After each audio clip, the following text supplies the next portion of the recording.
So I just tried to do a live stream with some nice new equipment, with multiple cameras in which I can look and have a much nicer and experience for all of you. But if at the end of the day it doesn't work, it doesn't work. So unfortunately, the internet at the moment was not stable enough to be able to provide the information. And I looked back at it, and it was stuttering a lot. So super sincerely sorry about that, and not a good way to start what I wanted to start with. But in any case, let's get back into it now and show you what we'll be talking about and summarize quickly what our project is. So basically, I'll be doing a live stream 2 times a week, or depending on my internet, it might not be 2 times a week, or maybe there's certain times that work a little bit better than others. It's an experiment. So in here, I will be doing a building. So it's a hospital building in London by Paddington Station, and it's a site that I'm super familiar with, and it's something that I've actually looked into before. This is a previous iteration of this project of how it might turn out. So here is the current hospital, and the idea here is really about water. And in fact, you can see we have a waterfall in there, and we're gonna move beyond this because this feels a bit maybe residential, not so hospital-like, to produce something that maybe sits a little bit better here. So that's one announcement that I wanted to make, and we are basically able to start working with this in Blender, and this is going to be a lot more sketching and a more hands-on process. So it's going to be a bit raw. It's not going to be as polished as some of my other videos, but I really want to give you a strong insight of the actual architectural design process, because I think that's important. And a lot of the videos that I've done so far, they're more about technical skills and not so much about how to apply those technical skills within the typical architectural design process. And that's the idea here, is really to be able to apply those skills into it. So what are we doing here? So if we start with the blank slate, just to start and show you how this works. So let's go into new. So we have our site, and we're going to import that with Blender OSM. So let's go and select our site. In fact, we already have it selected in here. And just to give you an idea of where we are, this is in London, Hyde Park, and we're just north of Hyde Park. If you've ever been to London from Heathrow, you've probably been to Paddington train station, which is just next door. So this is a site that I'm really familiar with because I used to cycle by it every single day for, gosh, 6 years, maybe. My children were not born in this hospital. They were born in another hospital, but this was our original hospital. So we visited it quite a few times with our children as well. Emergency weekend visits, 5-hour stays over here for seeing a GP, all the fun stuff you have with young children. And that doesn't stop, does it? So let's copy this rectangle now and go back into Blender and then paste this. So now let's import. We're just importing the buildings from OSM data. Blender OSM, by the way, has the ability to import Google Earth data. And let's go into Google Earth really quickly to show you the site in a little bit more detail.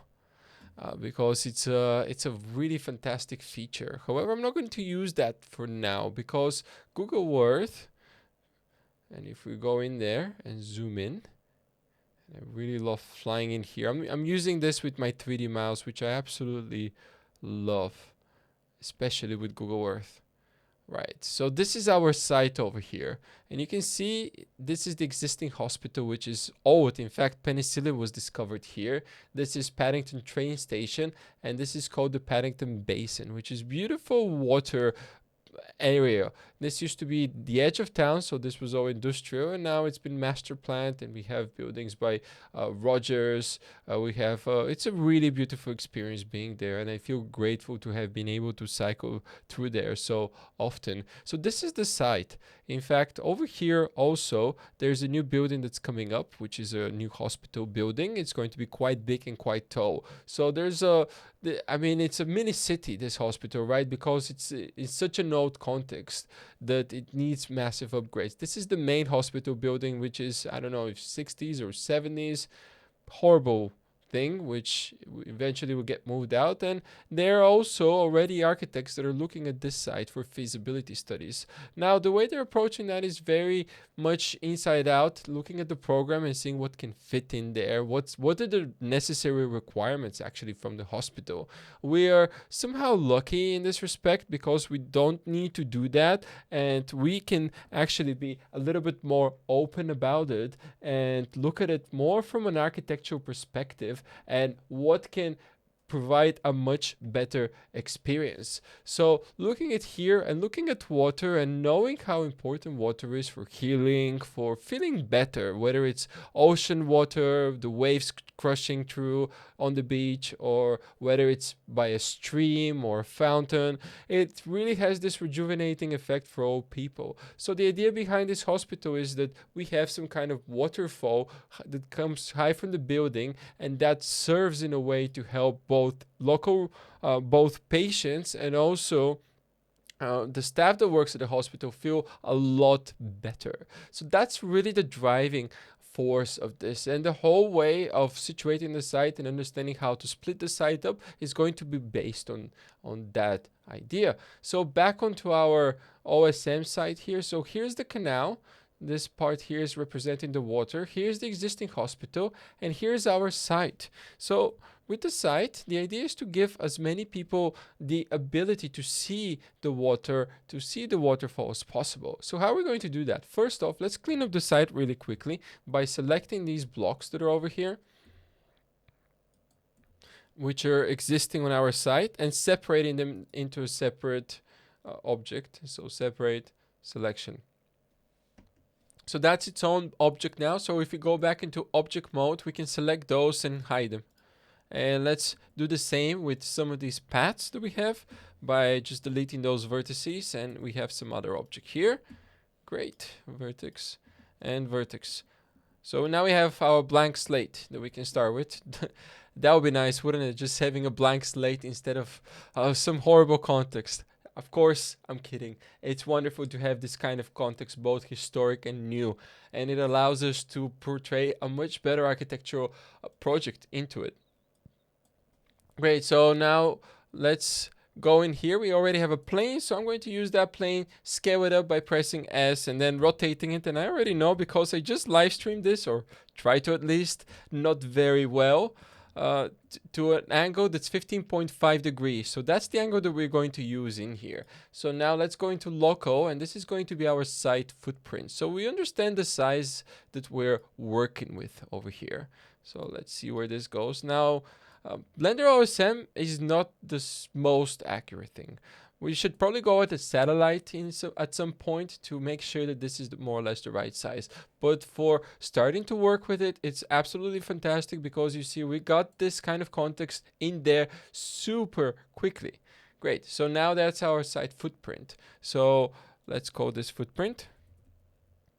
And then I'm going to duplicate it. So Shift D, escape to keep it in the same place, turn off the original footprint off, and let's call this massing. And now let's extrude it. I don't know what height works well, so let's select everything first and then extrude. And let's see, what do we do here? That's 65, so 65 meters might work well. By the way, I know some things are wrong in the site. In fact, we can confirm them over here.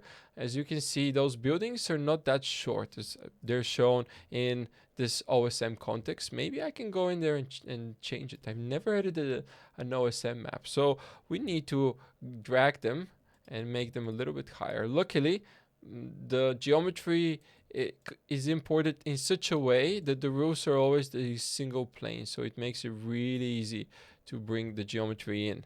Now, what about those buildings behind? Yeah, they're a lot taller as well. Look at that. So having the right context is really important. So I always try to do it, especially if it's a quick fix like what we have here, to do it as much as possible. And yes, this is a bit more broken up, but that's okay. Just so we understand that we don't have something that's terribly and hugely sticking out in there. By the way, here there's going to be a Renzo piano building, and that's going to be a big glass building. Not as tall as some of his other buildings, but still pretty high, pretty modern, so very, very different. So that's where it's being constructed as we speak. Cool. So Beautiful building. We're done. I wish it was that easy, right? Just put a blobby box in there. No, we want to make this beautiful, right? So as I was speaking, the most important part here is really to talk about the water, right? So we've got this area here, which is really about this experience that we've got, which is the water, right? So with this water, how do we make it appear better? So we've got over here the area which is by the canal. So that area over here, that should be where we have a waterfall, right? So maybe something drops in there. Then over here we have a very important pedestrian link. So pedestrian street, and there's a aerial bridge that connects to the main hospital building. So that corner there, that's a very, very important corner. So from here, we want to be able to really connect through and see all the way to that corner. So that's one of the determining factors in how I'm going to approach this building at the moment, is having that understanding in there and being able to display it a bit better. Great. So once we have this link, I thought, okay, maybe we can have another link that mirrors that and give more access to this from the other side. Because remember, from here, we also have a brand new building that maybe it's already currently in construction. So we want to democratize that access to both the canal. Maybe people that come to the hospital are not that aware. Maybe they don't want to because there's no good link. I mean, how can we expect all those people from all these different places in here to go to the water if they don't realize that there's a good link? So that's the important part here, is creating that really nice link. So once we have what we want, then the idea is that we start to carve out these corridors, and they help us set out our building separations. Now, these buildings, I'm really not sure they're the right footprints. If it makes sense to break them down into 3 buildings, I think definitely 2, because our site is about, what size is it? So 106 by 45 meters. So that's quite deep, right? Probably for a hospital building, it can work because you have a lot of core elements in there. But in our case, perhaps it is better to break this down. Now, we're going to be doing this not as figuring out the program stack completely as we would in a typical architectural work. In this idea, in this case, it's really about understanding how this works together with water, with the heating, with our core element that we want to design with. So that's the part that I want to explain to you. Great. So once we have this idea here all set up and ready, then we can start to actually work with our massing to build that up. So we already have our solid. So there are a couple of ways to do this. One is to start breaking it down destructively, but I want to show you one of the strengths in Blender.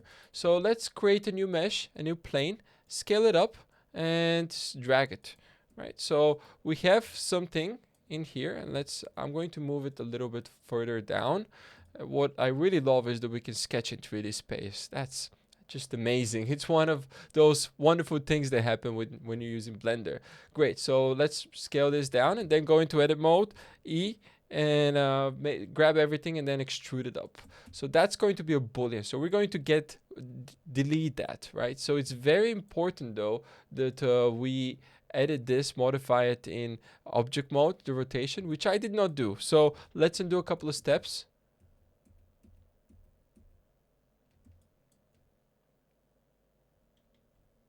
Oh, actually, it's all good.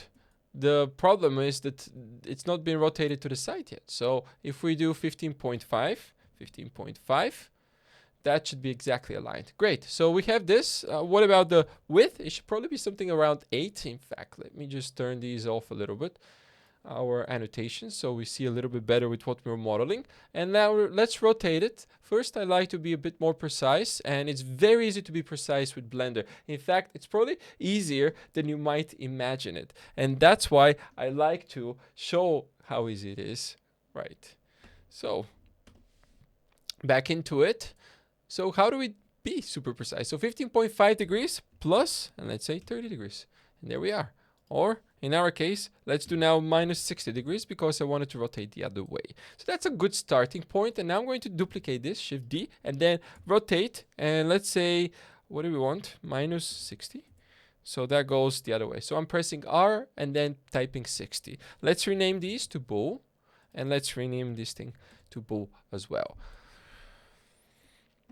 By the way, all of these files are going to be on Patreon. And if you're not familiar with UH Studio's Patreon, you should definitely check it out because we have a lot of content and a lot of files that are useful. So with YouTube, I tend to try to keep everything as open source as possible, as open as possible, so more people have access to it. However, in order to support the work that I'm doing on YouTube, Patreon is becoming ever more essential and important. So if you would like to support the work on UH Studio, definitely check out Patreon and you can get access to the files. Sometimes there's some guides, and I'm going to start doing a lot more behind the scenes, especially for this project. Now, the other thing that I mentioned earlier was the academy.uhstudio.com. So this is a brand new platform and we have some new courses launching, and I'm going to be speaking a little bit more about that. I just want to give you a sneak peek and a sneak preview about some of the new courses. So this staggered building forms course is something that I've been working on, and the idea started with maybe making this a mini course, but it turned into a full-blown course, and I'm pretty happy about it because the processes that are covered in there are super relevant to exactly what we're doing in here, which is massing, trial, error, figuring out with all the typical architectural constraints what is the right approach into being able to do an architectural massing. So that's exactly what this is here for, and check it out. And there's going to be an early bird pricing once it launches, which is going to be very soon. On top of that, there's another course, an introduction to Blender for Architecture, which is a basic course that I always wanted to have a mini course. And again, I tried to have this as a mini course. It didn't work out. And this is a super proper mini course.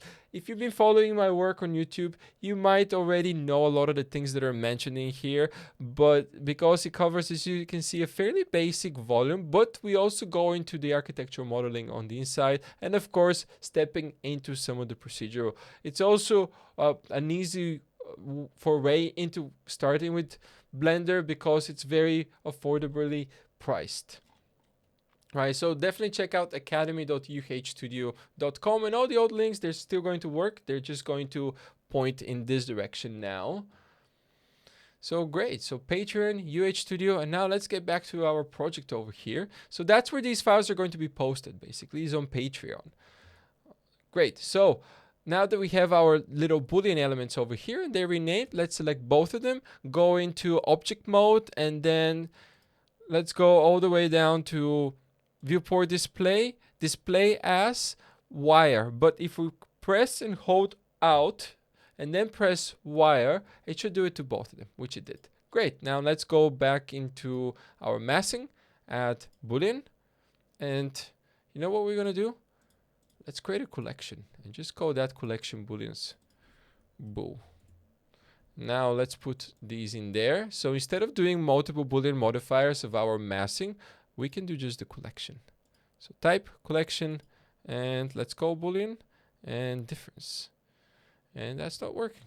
Why is it not working? It might be because we need to edit the bottoms of both of these. If they're exactly 0, which they are, they're a little lower. Let's just make them, for good practices, also a bit lower. So why in the world is this not working? Sometimes we need to check also that all the objects are facing the right way, and that's what it was. The normals were the opposite way. So once we sorted out our normals, we see that everything is facing the correct way. Great. So cool, so now that we have the booleans, let's go and check out if that view is right. Now I have some cameras in here, but I'm going to delete them. And let's put our cursor in here, Shift A, Mesh, and let's add the camera. So here's the camera.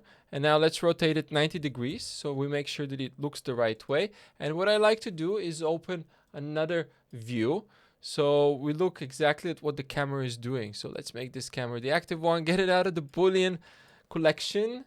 And now click on the camera button to see what it's seeing. Now, focal length 50 millimeters. That's a little bit too high, so usually I make them 30, and then let's lift it to something like 1.6, 1.7 meters. So we see exactly what we want. So we want to see something in here, something that represents a waterfall. So the best way to do that is to add a plane, rotate it 90 degrees. No, not 90, 15.5 degrees in the negative direction. Create an edge in the middle, inverse, delete the edges, select this and extrude it up to something like that. Great, and now I'm going to scale that up and let's give it the material. Call it water. And in fact, we'll do the same material with that. So right now we only need it in the viewport display. And the idea is that we can see whether we're able to visualize that from our cameras, from our viewpoints, from the important cameras. So you can see we catch just a glimpse of it, but perhaps that's not enough. So how do we capture a little bit more? And for now, I'm also going to turn off our annotations. So we see a little bit cleaner, and let's make this camera a little bit bigger by clicking the object data properties, viewport display, and change the size to 10 meters. That's much better. Great, so now we can start to play just with the booleans. You see how easily everything is set up. So once we have that fantastically, this is what I love about Blender. Really, I can talk about it all I want because it makes my job as an architect so much easier. Being able to just go in there, have a fairly quickly set up object, and then having all the settings, like the context being automatically imported, means that I can work much more and I can spend a lot more time working on the actual design. So thank you, Blender. Cool. Now, back into it. Now that I had my love story with Blender. By the way, I'm presenting at the Blender conference this year, so I'll be speaking a lot about Blender there as well, especially about these kinds of things, about architecture design. Maybe I'll have this project finished by then. That will be a good deadline, which is what is in 3 months or so time. So it'll be good to see. Great, so we have that camera. I think that angle works well. Now, on the other side, we don't quite have an angle, and really, I'm not quite sure if these are the right sizes, but let's just move that camera, duplicate it, and just see how that view looks. And it is, to have these maskings more or less the right way.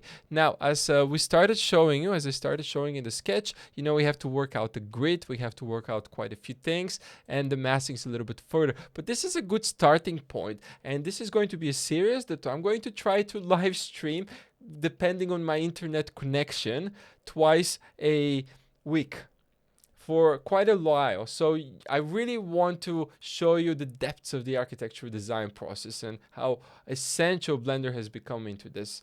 Now, again, this is a slightly hypothetical approach. It's being approached from a professional perspective on a highly conceptual stage, but in a more typical project, we have the clients, we have the stakeholders, we have the program, and we have different parties that require different requirements. Also, there's the structural hierarchy of the office itself. Maybe there's a director, a design director who wants to have a specific expression in there as well. So there's quite a few things that are involved in here, which we won't have the chance, but I will show you as much of that process or talk about it as I know, because of course I've experienced that quite a few times. And in fact, maybe in the next session, if there is interest, I will show you a presentation of some of those. So let me know in the comments in this video. Great, so we're gonna drop it off in here, and again, apologies for the live stream which didn't work out so well. So this is my makeup video to you, and I will see you soon. Files are available on Patreon. Bye.